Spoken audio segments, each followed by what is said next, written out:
بسم اللہ الرحمن الرحیم۔ السلام علیکم۔ یہ کتاب آپ کے لیے کاشانۂ بصیرت کی یوٹیوب چینل کی جانب سے ریکارڈ کی جا رہی ہے۔ کتاب کا نام ہے غدیر۔ اب ہم کتاب کا پارٹ نمبر 35 پڑھیں گے۔ صفحہ نمبر 388، معنی مولا پر ایک نظر۔ علماء لغت نے مولا کے معنی مالک، متق کے علاوہ سید کے لکھے ہیں، جس طرح ولی کے معنی امیر، سلطان کے لکھے ہیں۔ ارباب لغت کو ولی و مولا کے اتحاد معنی پر اتفاق ہے اور امیر و سید کے معنی اولیات بالامر کے ہیں۔ اس بنا پر امیر وہی ہے جو اجتماعی نظم و ضبط برقرار رکھنے، فرد کو قانونی تحفظ کرنے اور ایک دوسرے پر تجاوز کی حرکت سے باز رکھنے کے لیے اولا لائق ترین ہو۔ اسی طرح سید اسے کہتے ہیں جو اجتماعی معاملات کی قیادت کرتا ہو۔ ان دونوں کا دائرہ وسعت تنگی کے اعتبار سے امارت و سیادت کی مقدار میں فرق پیدا کرتا رہتا ہے۔ ایک شہر کا ذمہ دار دیوان کے انچارج سے زیادہ وسیع اختیار رکھتا ہے اور ایک بادشاہ پورے ملک پر اختیار و تصرف رکھتا ہے۔ اس سے بلند پیغمبری کا منصب ہے جو تمام دنیا کے لیے معبوز ہوتا ہے، اور جو شخص پیغمبر کا جانشین ہے وہ اس کے آثار و اقدار کی نگرانی کرتا ہے۔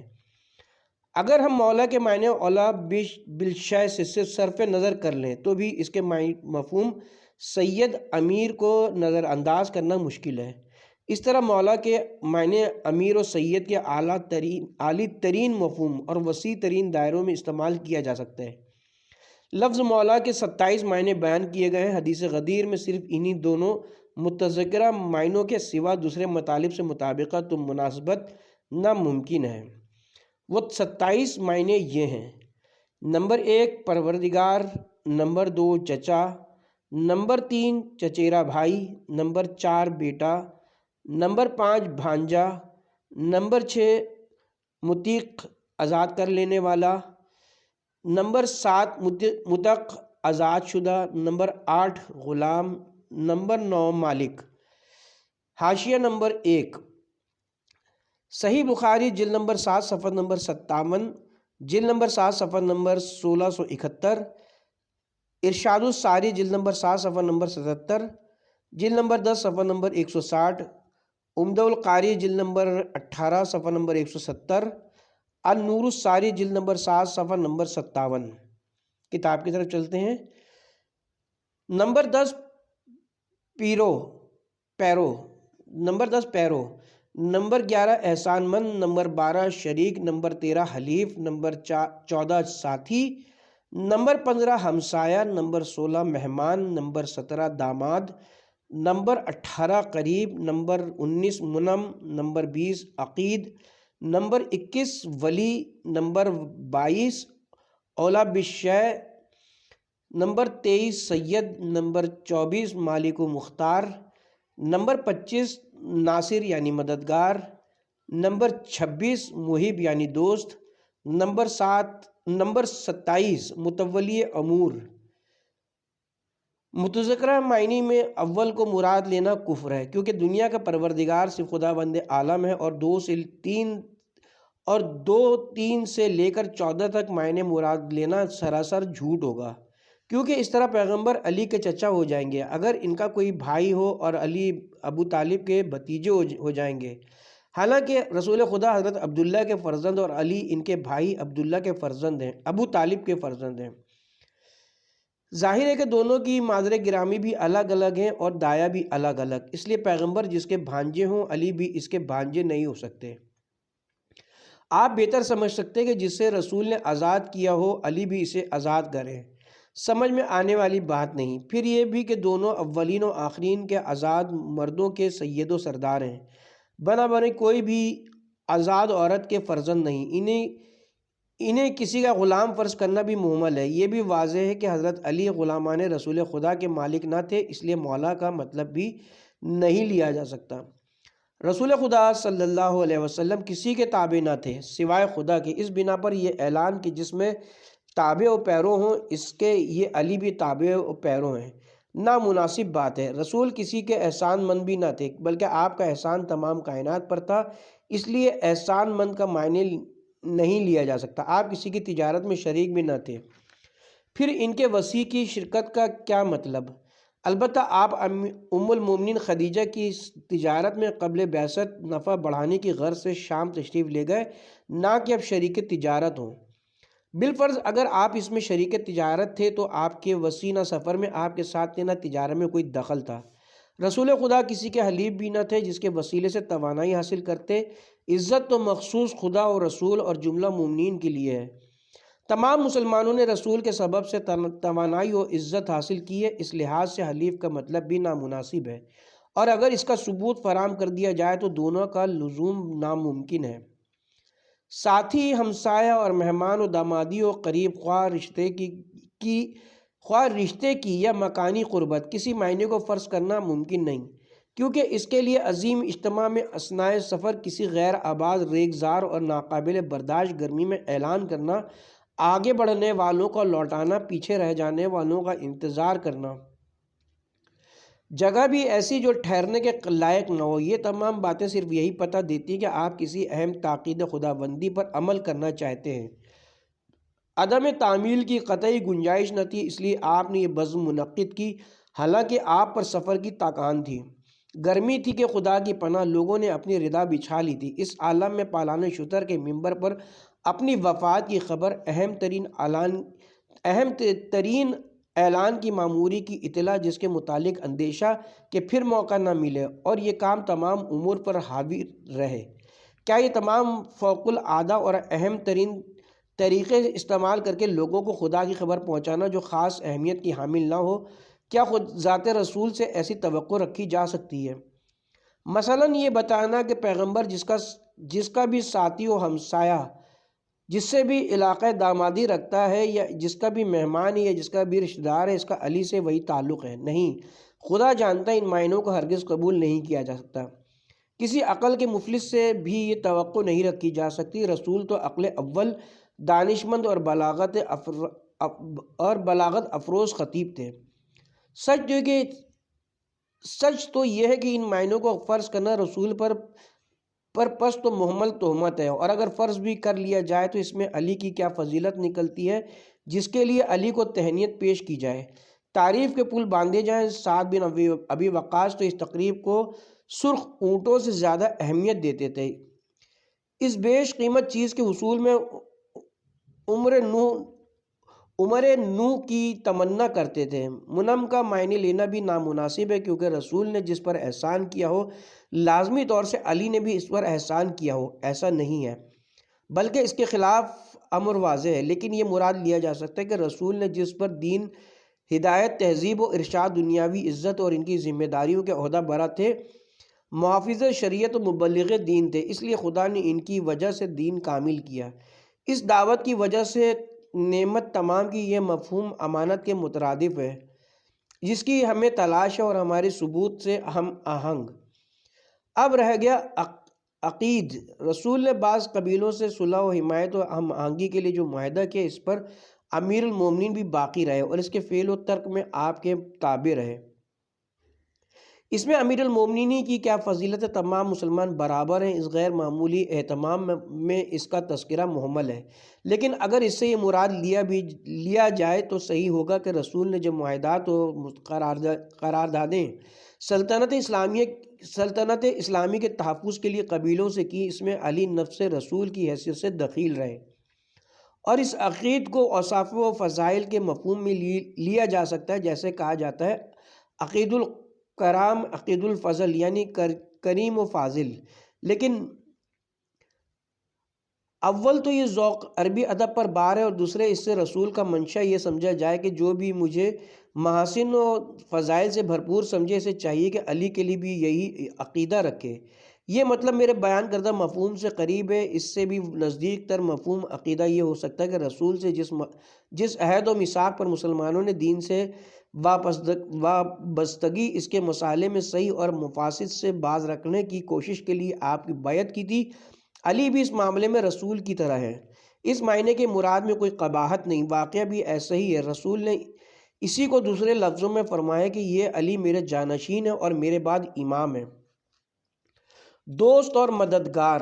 اگر مولا کا مطلب محب و ناصر فرض کر لیا جائے تو اس سے رسول کا مقصد لوگوں کو محبت علی کی تحریص اور نصرت علی کی تشویق ہو سکتی ہے، جس پر یا تو تمام مسلمان باقی تھے یا آپ مسلمانوں کو ان کی محبت و نصرت کا حکم دے رہے تھے۔ جو بھی ہو، اس صورت میں یہ جملہ یا تو خبریہ ہوگا یا انشائیہ۔ جہاں تک خبریہ کی بات ہے تو یہ معاملہ ایسا نہ تھا کہ مجہول ہو یا رسول نے پہلے اس کی تبلیغ نہ کی ہو، جس کے لیے غیر معمولی اہتمام کی قرآن میں تاکید، جگہ کی تعین اور لوگوں کو مصائب میں مبتلا کر کے اجنبی بات کی خبر۔ اس کے لیے دین کامل کیا جائے، نعمت تمام کی جائے اور خدا راضی ہو، نئے سرے سے اہتمام کیا جائے جس کی وجہ سے شریعت ادھوری رہ جائے۔ مسلمان اس سے واقف ہیں، پھر بھی لوگ تہنیت پیش کر رہے ہیں کہ آپ مومن و مومنہ کے مولا ہو گئے۔ یہ تمام اہتمام تو کسی نئے معاملے کی خبر دے رہا ہے۔ یہ نشاندہی تو کسی ایسی بات کی ہے خود کہنے والا اس سے پہلے ناواقف تھا۔ یہ کیسے سمجھا جائے؟ کیونکہ تمام لوگ قرآن میں دن رات پڑھتے رہتے ہیں کہ تمام مسلمان آپس میں بھائی ہیں، مومنین آپس میں ایک دوسرے کے دوست ہوتے ہیں، بھائی ہونا محبت و یگانگت کو مستلزم ہے۔ خدا و رسول ایسے لچر و محمل حکم سے پاک ہیں۔ دوسری صورت جسے رسول نے مراد لیا ہو وہ انشاء وجوب محبت و نصرت ہے۔ اس میں وہی سب خرابیاں لازم آتی ہیں، کیونکہ اس موقع پر کوئی انشائی حکم یا پیغام شریعت سوچا ہی نہیں جا سکتا جسے پہنچا نہ دیا گیا ہو اور اس کے بیان انشائیہ کی ضرورت ہو۔ پھر یہ کہ یہاں رسول کو یوں کہنا چاہیے تھا کہ جو بھی میرا ناصر و دوست ہے اسے چاہیے کہ علی سے محبت و نصرت کا مظاہرہ کرے، اور یہ دونوں احتمال مفاد و الفاظ سے خارج ہیں۔ شاید اسی لیے سبط ابن جوزی تذکرۃ الخواص میں لکھتے ہیں، یہاں مولا کا مطلب ناصر سمجھنا مناسب نہیں، ان کی تمام عبارت آگے نقل کی جائے گی۔ اس کے علاوہ محبت و نصرت کا واجب ہونا علی ہی سے مخصوص نہیں، تمام مسلمان شرعی حیثیت سے ایک دوسرے کی محبت و نصرت پر مامور ہیں۔ امیر المومنین کے لیے تخصیص و اہتمام کی ضرورت کیا تھی؟ اور اگر خصوصیت سے آپ کی محبت و نصرت ریت سے بالا تری آپ کی پیروی اور احکام کی اطاعت کے لیے واجب قرار دینے کی غرض سے تھی تو یہ مطلب امامت علی کے لیے بذات خود دلیل ہے۔ خاص طور سے من کنت مولا ہو کا فقرہ اس کی وضاحت کر رہا ہے۔ اس طرح دونوں فقروں کے مفہوم کو الگ الگ سمجھنا ارشاد رسول کو مہمل بنا دیتا ہے۔ تیسرا احتمال یہ ہو سکتا ہے کہ رسول خبر دے رہے ہوں کہ تمام مومنین کی محبت و نصرت علی کی ذمہ داری ہے۔ ایسی صورت میں تاکیدی بات علی سے کہنا چاہیے، سامعین کو مخاطب کرنا مناسب نہ تھا۔ اسی طرح چوتھا احتمال انشاء وجوب محبت کے لیے رسول کا اہتمام مجمع کی توجہ سماعت تبلیغی منشادات صرف اس لیے تھا کہ لوگ زیادہ سے زیادہ علی کی محبت کا اقرار کریں، ان کی اتباع کریں اور کسی جگہ سرتابی نہ کریں، نیز آپ کی نصرت میں کوئی دقیقہ فروگزاشت نہ کریں۔ رسول کا یہ اسلوب خطاب کہ آپ نے من کنت مولاہو سے ابتدا فرمائی، اس سے آپ کا مقصد یہی ہو سکتا ہے کہ جس طرح رسول علی سے محبت کرتے ہیں تمام لوگ اسی طرح محبت کریں۔ اس میں عام مومنین کے باہمی تودید کے مقابلے علی کو ترجیح حاصل ہے، کیونکہ آپ اپنی امت کو دوست رکھتے ہیں، ان کی مدد و نصرت کرتے ہیں، چونکہ آپ کو دین و دنیا کی زعامت حاصل ہے، ان کے معاملات کے مالک ہیں، ان کے ادارتی نگہبان شخصیت کے محافظ ہیں، ان امور میں مومنین کے خود ان کے نفسوں سے اولیٰ تر ہیں۔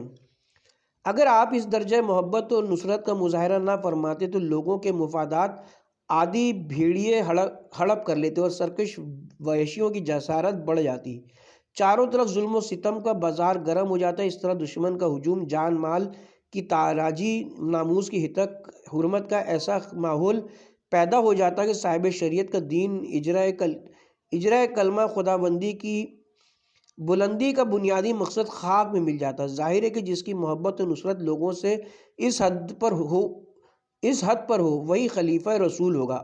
اگر یہ مفہوم سمجھا جائے تو یہ میرے متعینہ مفہوم سے مطابقت رکھتا ہے۔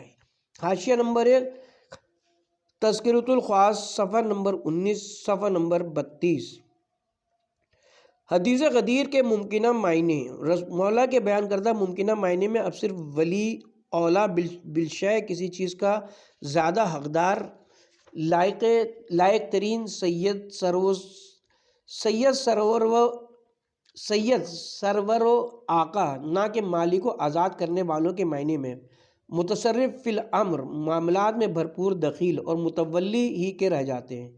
اب ولی کے لفظ سے اولا ہی مراد لیے جا سکتے ہیں، جس کا مدلل بیان گزرا، کیونکہ دوسرے معنی صحیح نہیں ہوں گے۔ سید کے بھی متذکرہ معنی سے اولا بالشیء کا مفہوم الگ نہیں کیا جا سکتا، کیونکہ رسول خدا نے پہلے اپنی ذات کو متصف کیا، پھر اپنے ابن ام کو۔ اس بنا پر محال ہے کہ اس لفظ کو ایسے افراد کے لیے بولا جائے جس نے ظلم و زیادتی سے سرداری حاصل کر لی ہے، بلکہ اس سے عام سیادت دینی مراد ہے، جس کا اتباع تمام امت پر واجب ہے۔ اسی طرح مسترف فی الامر کا مطلب جیسے امام رازی حاشیہ نمبر 1 تفسیر الکبیر جلد نمبر 6 صفحہ نمبر 210، جلد نمبر 23 صفحہ نمبر 74۔ مفتی روم سعید چلبی، خفاجی جوزی ابن حجر حاشیہ نمبر 2 سوائق المحرقہ صفحہ نمبر 25 اور صفحہ نمبر 43۔ جہرمی عبدالحق محدث دہلوی نے لکھا ہے کہ اس سے مراد ایسا شخص جو دوسروں کے مقابل جامع انسانیت کے تصرف و دخل میں سزاوار تر ہے، وہ ایسا ہی شخص ہو سکتا ہے جو یا تو نبی ہو یا واجب الاطاعت امام، جس کی حکم الہی سے تاکید ہوتی ہو۔ یوں ہی متولی امر، جسے مبرد نے مولا کے معنوں میں لکھا ہے، ان کے مطابق ولی و مولا ہم معنی ہیں۔ مولا وہ ہے جو مخلوقات میں لائق ترین اور ان کے معاملات میں دخیل ہو۔ حاشیہ نمبر 3 سید مرتضیٰ کی الشافی جلد نمبر 2 صفحہ نمبر 219۔ یہ مطلب تفسیر وسیط قرطبی، نہایہ ابن اسیر، تاج العروض سے زبیدی، لسان العرب ابن منظور، بیضاوی، عمادی، رازی اور احمد بن حسن زاہد نے کی ہے۔ حاشیہ نمبر 4 الجامع الاحکام القرآن جلد نمبر 4 صفحہ نمبر 232، جلد نمبر 4 صفحہ نمبر 149۔ النحلیہ فی الغریب الحدیث والعصر جلد نمبر 4 صفحہ نمبر 246، جلد نمبر 5 صفحہ نمبر 229۔ تاج العروض جلد نمبر 10 صفحہ نمبر 398۔ لسان العرب جلد نمبر 5 صفحہ نمبر 401۔ تفسیر البیضاوی جلد نمبر 1 صفحہ نمبر 505، جلد نمبر 1 صفحہ نمبر 408، جلد نمبر 2 صفحہ نمبر 98۔ آخر الذکر لفظ مولا کے ذیل میں لکھتے ہیں کہ مولا اسے کہتے ہیں جو تمہاری مصلحتوں کا متولی عہدیدار ہو، تمہارے معاملات کی نگہداشت کرنے والا، دشمنوں سے بچانے والا تمہارا مولا ہوگا۔ اسی مناسبت سے چچیرا بھائی اور آزاد کرنے والا بھی مولا کہا جاتا ہے۔ پھر یہ کلمہ اسم ہوگا ایسے افراد کے لیے جو کسی کے معاملات کے عہدیدار ہو جائیں۔ اس تشریح کی تعداد میں زمخشری، مبرد، احمد ابن یوسف شیبانی، نصفی، نیشابوری، قسطانی، بخاری و مسلم و سیوطی کے نام سر فہرست ہیں۔ حاشیہ نمبر 1 الکشاف جلد نمبر 4 صفحہ نمبر 476۔ مدارک التنزیل و حقائق التاویل جلد نمبر 1 صفحہ نمبر 144۔ غرائب القرآن جلد نمبر 28 صفحہ نمبر 101۔ ارشاد الساری جلد نمبر 5 صفحہ نمبر 438، حدیث نمبر 2399۔ تفسیر جلالین صفحہ نمبر 64 اور 348۔ جب ان علماء نے صاف صاف لکھا ہے کہ ولی کے معنی اولا ہیں، تو لا محالہ رسول نے اسی معنی میں یہ لفظ استعمال کیا ہے۔ اس مقام پر خاص طور سے لغات و لسانی تتبع کی روشنی ہمارا نظریہ کہ لفظ مولا کے حقیقی معنی دوسری معنی کے مقابلے میں اولا بالشیء ہی متعین ہوتے ہیں، اور ذرا گہری نظر ڈالی جائے تو یہی معنی جملہ معنی پر محیط ہے۔ لفظ مولا کے تمام بیان کردہ معنی کا اطلاق اسی معنی کی مناسبت سے ہوتا ہے۔ اس تمہید کی روشنی میں نمبر 1 خداوند عالم سزاوار تر ہے اپنی مخلوقات میں ہر قاہر سے، اس نے ماسوا کو پیدا کیا، اپنی حکمت و مشیت سے تصرف کرتا ہے۔ نمبر 2 چچا اولا و سزاوار تر ہے تمام لوگوں کی بنسبت اپنے بھتیجے کی حفاظت و عطوفیت میں، یہ بھتیجے کے باپ کا قائم مقام ہے جو اولا ہے۔ نمبر 3، ابن چچیرا بھائی، یہ اپنے چچیرے بھائی کی حمایت کے سلسلے میں دوسروں سے اولا ہے، کیونکہ یہ دونوں ایک درخت کی دو شاخیں ہیں۔ نمبر 4، بیٹا باپ کی اطاعت و انکساری کے سلسلے میں اولا ہے، کیونکہ قرآن کا حکم موجود ہے۔ نمبر 5، بھانجا عام لوگوں کے مقابلے میں خالہ سے خضوع کے لیے اولا ہے، کیونکہ وہ اس کی ماں کی شفیق ہے۔ نمبر 6، متق آزاد کرنے والا آزاد کردہ شخص کے لیے اولا ہے دوسروں کے مقابلے میں۔ نمبر 7، متق آزاد شدہ اولا ہے اپنے آقا کے تشکر کے سلسلے میں۔ نمبر 8، غلام بھی اولا ہے اپنے مالک کی اطاعت کے سلسلے میں۔ نمبر 9، مالک اپنے غلام کی سرپرستی اور تصرف و اختیار کے سلسلے میں اولا ہے۔ نمبر 10، تابع اپنے قائد کے لیے اولا ہے پیروی کے سلسلے میں۔ نمبر 11، منعم علیہ احسان مند اولا ہے مطیع کے ادائے شکر کے سلسلے میں غیروں سے۔ نمبر 12، شریک اولا ہے اپنے ساتھی کی رعایت حق شرکت میں۔ نمبر 13، حلیف کا معاملہ بھی واضح ہے، وہ اولا ہے معاہدے پر دفاع طغیان کے سلسلے میں غیروں سے۔ نمبر 14، صاحب اسی طرح ساتھی ادائے حقوق صحبت کے سلسلے میں غیر سے اولا ہے۔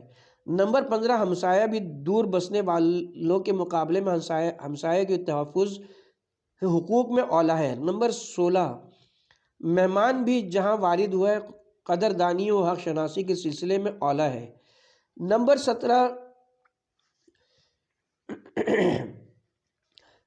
17، سحر داماد اپنے سسر کے مراد حقوق میں اولا ہے، کیونکہ حدیث کی روشنی میں باپ 3 ہیں: جس نے پیدا کیا، جس نے عورت دی، جس نے تعلیم سے آراستہ کیا۔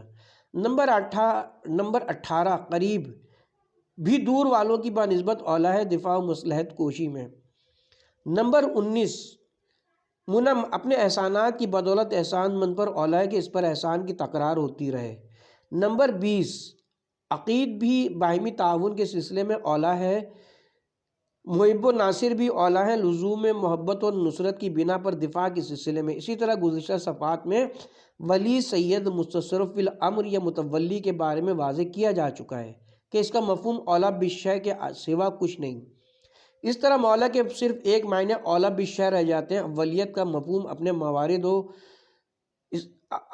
اپنے موارد استعمال کے اعتبار سے بدلتا رہتا ہے، اس بنا پر لفظ مولا میں اشتراک معنوی ہے جو اشتراک لفظی سے اولا ہے۔ ہم سے پہلے اس نظریے کی تائید 6 صدی کے دانشور ابن بطریق العمدہ میں کر چکے ہیں۔ حاشیہ نمبر 1، العمدہ، صفحہ نمبر 56 اور 112۔ ان کے علاوہ بھی دوسرے علماء اہل سنت گراں قدر افادیت پیش کر چکے ہیں۔ صحیح مسلم میں رسول خدا کی حدیث ہے: غلام کا اپنے مالک کو مولا کہنا مناسب نہیں۔ غلام کا اپنے مالک کو مولا کہنا مناسب نہیں۔ حاشیہ نمبر 2، صحیح مسلم، صفحہ نمبر 197، جلد نمبر 4، صفحہ نمبر 436، حدیث نمبر 14۔ ابو معاویہ کی حدیث میں اس فقرے کا اضافہ فَأَن مَوْلَاكُمُ اللَّهُ، کیونکہ تمہارا مولا صرف خدا ہے۔ اس حدیث کی روایت متعدد علماء نے کی ہے۔ اس سے ثابت ہوتا ہے کہ جب بھی مطلق لفظ مولا بولا جائے تو ذہن میں اولا ہی سمجھ میں آتا ہے، اور حدیث غدیر کے تعین مطلب کے سلسلے میں آگے بحث کی جا رہی ہے۔ قرائن معینہ، متصلہ و منفصلہ۔ بحث یہاں تک پہنچی کہ تحقیقی نظر رکھنے والا ناگزیر طور سے مولا بمعنی اولا بالشیء تسلیم کیے بغیر نہ رہے گا۔ اگر ہم اس سے نیچے اتر کے کہیں کہ مولا کے کثیر معنی میں ایک اور مشترک لفظ ہے تو بھی ہمارا مقصود حاصل ہے، کیونکہ حدیث غدیر میں کہیں متصل اور کہیں منفصل قرینے پائے جاتے ہیں جو اولا بالشیء کے علاوہ دوسرے تمام معنی کی قطعی نفی کرتے ہیں۔ یہ ہے بیان کا مطلب۔ پہلا قرینہ حدیث سے پہلے کا فقرہ ہے: کیا میں تمہارے نفسوں پر تم سے زیادہ با اختیار نہیں ہوں؟ یا اس سے قریب دوسرے فقرے، اس کے بعد آپ کا ارشاد: من کنت مولاہ فعلی مولا۔ حدیث کو اس تفصیل کے ساتھ احمد بن حنبل، ابن ماجہ، نسائی، شیبانی، ابو یعلا اور طبری جیسے 64 سے زیادہ علماء نے نقل کیا ہے۔ حاشیہ نمبر 1، مثلاً ترمذی، طحاوی، ابن عقدہ، عنبری، ابو حاتم، طبرانی، تئی، قطعی، ابن بطا، دارقطنی، ذہبی، حاکم، سلبی، ابو نعیم، ابن سمان، بہقی، خطیب سجستانی، ابن مغازلی، حسکانی، آسمی، خلعی، سمعانی، خوارزمی، بیضاوی، ملا ابن عساکر، ابو موسیٰ، ابو الفرج، ابن اسیر، ضیاء الدین قزاوغلی، گنجی، تفتزانی، محب الدین وصابی، ہمونی، ایجی، ولی الدین زرندی، ابن کثیر، شریف، شہاب الدین جزری، مقرزی، ابن صباغ ہیثمی، مبیدی، ابن حجر، اصیل الدین سمہودی، کمال الدین بدخشی، شیخانی، سیوطی، حلبی، ابن کثیر سہارپوری، ابن حجر مکی۔ کتاب کی طرف واپس چلتے ہیں۔ گزشتہ صفحات میں ملاحظہ کیا جا سکتا ہے کہ طریق حدیث میں صحابہ و تابعین نے ان کا تذکرہ کرنے سے طوالت ہوگی۔ ان کے علاوہ بے شمار شیعہ علماء کو بھی شامل کر لیجئے، جو ثابت ہو جائے گا کہ رسول نے قبل حدیث الست اولیٰ بکم من انفسکم کا فقرہ ضرور فرمایا۔ اس بنا پر اگر رسول خدا پہلے فقرے کے بعد دوسرے فقرے میں کسی دوسرے کو مراد لینا چاہتے تھے تو رشتہ کلام غیر مربوط ہو جاتا ہے، جو بلاغت سے گری ہوئی بات ہوگی۔ رسول کی زبان تو بلاغت افروز تھی، لہٰذا پہلے اور دوسرے فقرے کا یکساں مفہوم متعین کیے بغیر چارہ نہیں، اور وہی ترجمان کا واقعی منشا بھی یہی تھا۔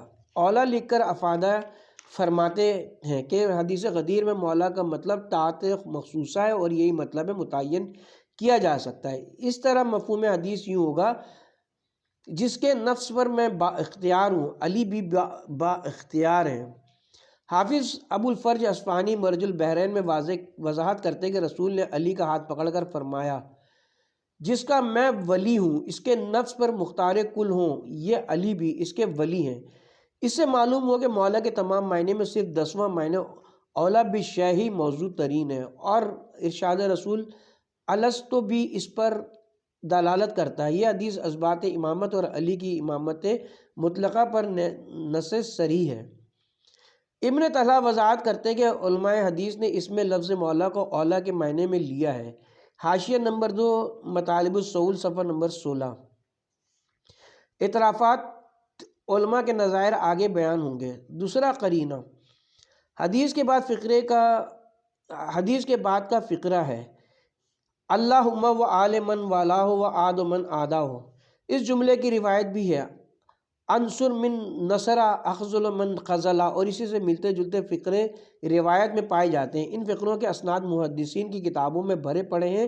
یہ فقرہ بھی واضح قرینہ فراہم کرتا ہے کہ مولا کے معنی اولیٰ کے سوا دوسرے مراد نہیں لیے جا سکتے، جو معنی امامت کو متسلم ہے۔ دوسرا یہ کہ اس دعا میں عمومیت ہے، کسی زمانے میں یا حالت کی قید نہیں ہے، جو امام کی عصمت پر دلالت کرتی ہے۔ اس سے یہ بھی معلوم ہوتا ہے کہ دوستان علی کی ولایت و نصرت اور دشمنان علی کی ذلت و نکبت ہر زمانے اور ہر حال سے متعلق ہے۔ اس کا لازمی مطلب یہ کہ آپ ہر حال میں معصوم ہیں، ایک لمحے کے لیے بھی گناہ کا تصور نہیں کیا جا سکتا۔ ہر حال میں حق آپ کے ساتھ ہے، کیونکہ ایک لمحہ کے لیے بھی گناہ فرض کرنے سے آپ کی مذمت اور پیروی سے دستبرداری لازم ہو جاتی ہے، کیونکہ رسول نے کسی زمانے کا استثناء نہیں فرمایا۔ اس لیے علی کسی زمانے میں بھی عصمت سے الگ نہیں ہو سکتے۔ جو شخص اس مرتبے پر فائز ہو، واجبی طور سے وہ لوگوں کا امام ہوگا، اور اس سے کمتر کو امام سمجھنا قبیح ہوگا۔ ظاہر ہے کہ وہ لوگوں کے نفسوں پر ان سے زیادہ بااختیار ہوگا۔ تیسرا یہ کہ دعائے رسول کے سیاق و سباق میں مناسب ترین مفہوم یہی متعین ہوتا ہے کہ حضرت لوگوں کو اطاعت علی کا مکلف بنا رہے تھے، اس دعا کے ذریعے اطاعت کی ترغیب دے رہے تھے اور آپ کے حکم سے سرتابی پر تحدید فرما رہے تھے۔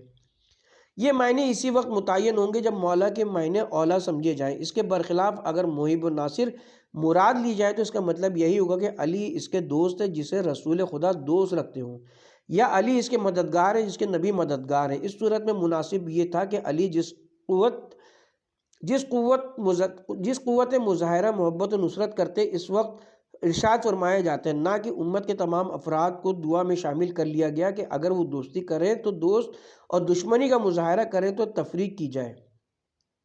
لیکن ایک مطلب یہ بھی ہو سکتا ہے کہ رسول خدا امت اور حضرت علی کے درمیان مراسم میں محبت قائم کرنا چاہتے تھے، لیکن پہلی بات تو یہ کہ جس وقت رسول خدا نے حکم خدا سے اپنے وصی کی امامت مطلقہ کو تمام امت پر لازم کرنے کے لیے اعلان فرمایا تو آپ لوگوں کے طبعی احوال کے مطابق جانتے تھے کہ یہ معاملہ اسی وقت روبہ عمل آ سکتا ہے جب لشکر گراں ہو، مددگاروں اور اطاعت شعاروں کی کثرت ہو، تاکہ ولایت و اعمال کی وجہ سے لوگ علی کے مطیع ہو سکیں۔ ایک طرف آپ یہ بھی جانتے تھے کہ اس گروہ میں حاسدین علی بھی ہیں، چنانچہ قرآن میں اس کا بیان موجود ہے۔ ان میں منافقین کا ایک گروہ بھی ہے جو جاہلی جذبہ انتقام سے بھرا ہوا ہے۔ اس کے علاوہ حکومت و اقتدار کے خواہش مند بھی ہیں، وہ خلافت کے مستحق نہیں ہیں۔ نتیجے میں علی کی حق پسندی اور عدالت ان کی آرزوؤں سے میل نہیں کھائے گی، اور مخالفت و رزم آرائی کا بازار گرم ہوگا۔ آپ نے اسی کی طرف اشارہ فرمایا تھا کہ انتو مروا علین و مما ارائکم فعالن تجدو ہادین مہدیہ، اگرچہ تم ایسا کرو گے